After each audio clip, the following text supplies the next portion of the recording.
नमस्कार। सनातन विचार श्रृंखला में आपका स्वागत है। आज का वीडियो जिसके ऊपर है वह एक अद्भुत कथा है जो कि मार्कंडेय पुराण से ली हुई है।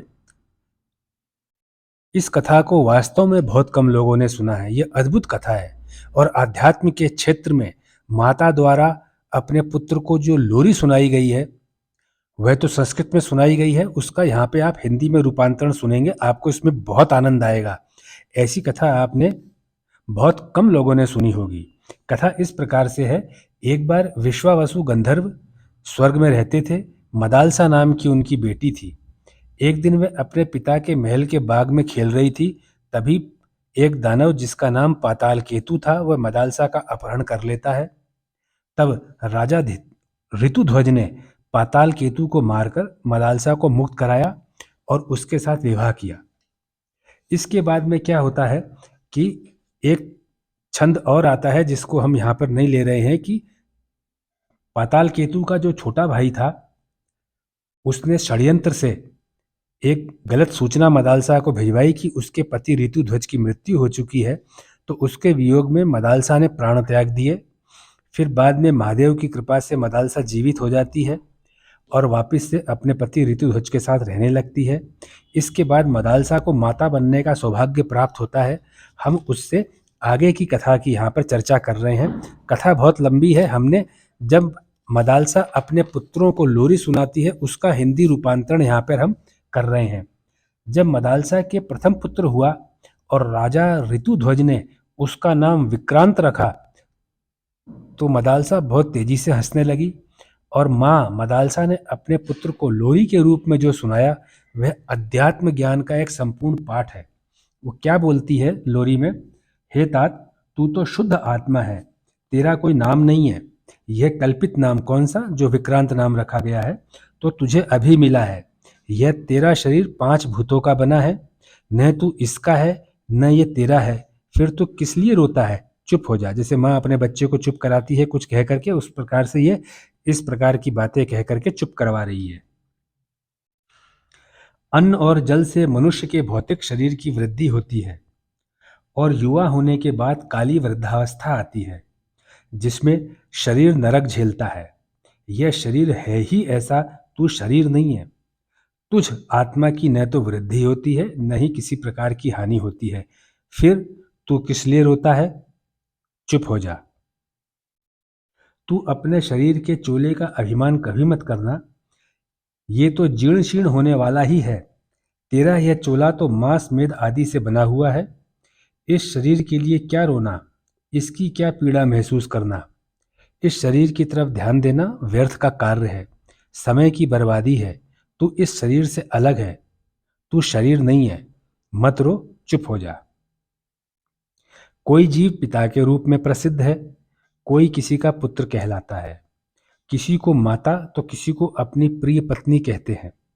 कोई किसी को अपना कहकर अपनाता है, वहीं किसी को पराया कहकर अपनाने से मना कर देता है। इस शरीर के कितने रूप हैं, तू किस किस के लिए रोएगा? रोता ही रह जाएगा। मत रो, तू इनमें से कोई भी नहीं है, तू एक आत्मा है, तू शुद्ध है। इस प्रकार की लोरी चल रही है। आगे है, स्त्रियों की हंसी क्या है, दांतों का प्रदर्शन है। पुरुष स्त्री के शरीर के जिस अंग पर आकर्षित होता है वह सभी मांस मज्जा का लटपटा रूप ही है। स्त्री का पूरा शरीर हड्डी मांस की एक ढेरी ही है। तू कभी भी स्त्री शरीर के प्रति आकर्षित मत होना, आसक्त मत होना या आकर्षित मत होना। चुप हो जा, मत रो। अपने रोते हुए पुत्र को चुप करवाते हुए माता इस तरह का ज्ञान दे रही है। ये सनातन शास्त्र के अंदर ही मिलेगा। पृथ्वी पर सवारी चलती है, सवारी पर यह शरीर बैठा रहता है। इस शरीर के अंदर दूसरा बैठा हुआ है, वही तू है। तू अपनी ममता पृथ्वी और सवारी से रखना। सवारी पर बैठे शरीर से ममता रखने वाले अज्ञानी होते हैं। केवल पृथ्वी और सवारी से प्रेम कर। रो मत, चुप हो जा। मतलब पूरे ब्रह्मांड के अंदर ईश्वर, ब्रह्मांड रूप जो ईश्वर का है उससे प्रेम कर।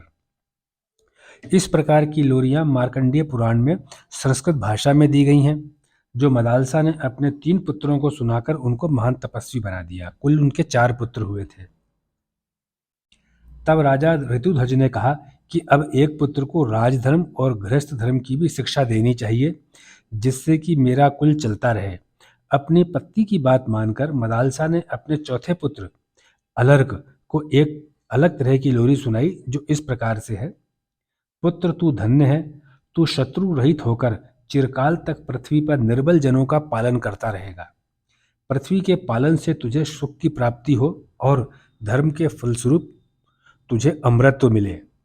अपने हृदय से दूसरों की भलाई करना, पराई स्त्रियों की तरफ अपने मन को कभी मत जाने देना। अपने मन से सदैव उस परमात्मा का चिंतन करना जिसका तू अंश है। हे पुत्र, बाल्यावस्था में अपने भाइयों को सुख देना, कुमारावस्था में गुरुओं की आज्ञा मानकर उनको संतुष्ट करना, युवा अवस्था में अपने पत्नी को प्रसन्न करना और वृद्धावस्था में वन में जाकर त्यागियों और तपस्वियों की सहायता करना। हे पुत्र, राज्य की प्रजा की रक्षा करने के लिए, कष्ट उठाने के लिए कभी पीछे मत हटना।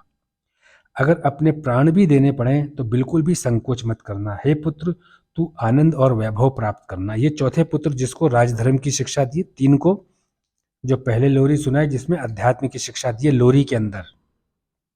मदालसा का जो ये उपाख्यान है कई दृष्टियों से धार्मिक जगत में प्रसिद्ध है और वह भारतीय नारियों की आध्यात्मिक ज्ञान प्रियता और वैराग्य भावना की दृष्टि से महत्वपूर्ण है।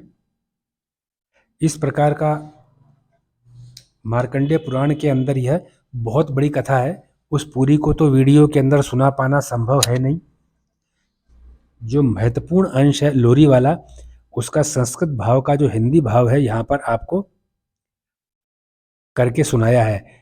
संभव यह है कि इसके अंदर थोड़ा बहुत अंतर दो जने अगर अनुवाद करेंगे संस्कृत को तो आ सकता है, लेकिन मूल अंतर कभी नहीं आएगा। जितना यहाँ है ये तो होगा ही होगा। कोई एक आध लाइन का ऊपर नीचे अंतर हो सकता है, उस चीज के लिए मैं भी आपसे क्षमा चाहूंगा।